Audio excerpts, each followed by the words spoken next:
ఒకసారి.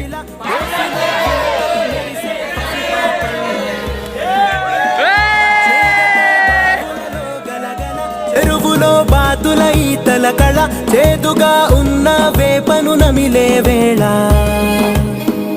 చుట్ట పొగ మంచుల్లో చుట్టాల పిలుపుల్లో మాటలే కలిపేస్తూ మనసారా మమతల్ని పండించి అందించు హృదయంలా.